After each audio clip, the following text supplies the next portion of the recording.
तैयार रहिए। स्टार्ट। अध्यक्ष महोदय, मैं मंत्री महोदय को बतलाना चाहता हूं कि कुछ वर्ष पूर्व इस विभाग में अपर्याप्त कर्मचारी थे। स्टॉप। इस दृष्टि से इस विभाग में हिंदी के काम में कोई प्रगति नहीं हुई। स्टॉप। अध्यक्ष महोदय, आपके लोकसभा सचिवालय में हिंदी के काम में काफ़ी प्रगति हुई है। स्टॉप। इस समय लोकसभा की कार्यवाही दोनों भाषाओं में चल रही है, लेकिन अगर इस काम में हमारा सूचना मंत्रालय अपनी भाषा नीति के कारण पिछड़ा रहा तो यह बड़े दुख की बात होगी। स्टॉप। खाद्य तथा कृषि मंत्रालय की मांगों पर बोलते हुए मुझे याद आता है कि इसे जितना भी महत्व आज तक दिया गया है और जितना महत्व आज दिया जा रहा है वह बहुत कम है। स्टॉप। अभी अंतर्राष्ट्रीय व्यापार पर बोलते हुए व्यापार मंत्री ने बताया था कि निर्यात की आमदनी में कृषि का कितना महत्वपूर्ण योगदान रहा है। स्टॉप। उन्होंने बताया था कि 70% निर्यात कृषि की वस्तुओं का हो रहा है और उसी के द्वारा हमें इतनी आमदनी हो रही है। स्टॉप। इस दृष्टि से कृषि का महत्व और भी ज़्यादा बढ़ जाता है। स्टॉप।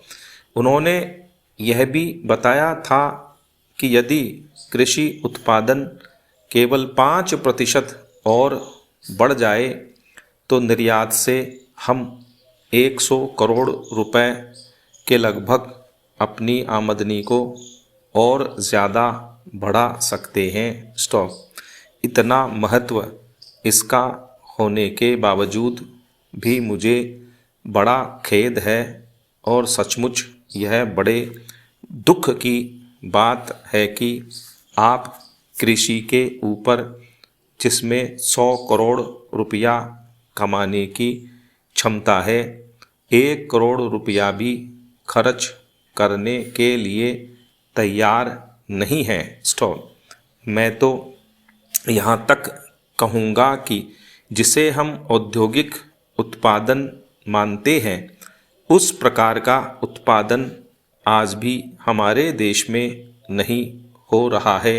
स्टॉप। वास्तव में उत्पादन केवल कृषि से हो सकता है, क्योंकि कृषि वस्तुओं से भी आपके दूसरे औद्योगिक संस्थान चलते हैं।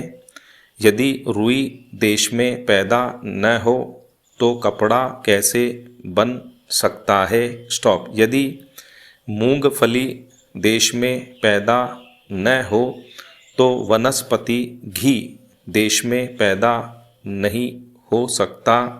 इसलिए हमारा सारा उत्पादन कृषि वस्तुओं पर ही निर्भर है। स्टॉप। इसी तरह से खनिज पदार्थों की स्थिति है। स्टॉप। यदि खनिज पदार्थ निकालने पर ज़्यादा जोर दिया जाए तो उससे न केवल उत्पादन बढ़ेगा, हमारे उद्योगों को काम मिलेगा, बल्कि विदेशी मुद्रा भी बहुत बड़ी मात्रा में कमाई जा सकती है। स्टॉप। हमारे देश में हर प्रकार की वस्तुओं का बहुत बड़ा भंडार हमारी भूमि में उपलब्ध है। स्टॉप।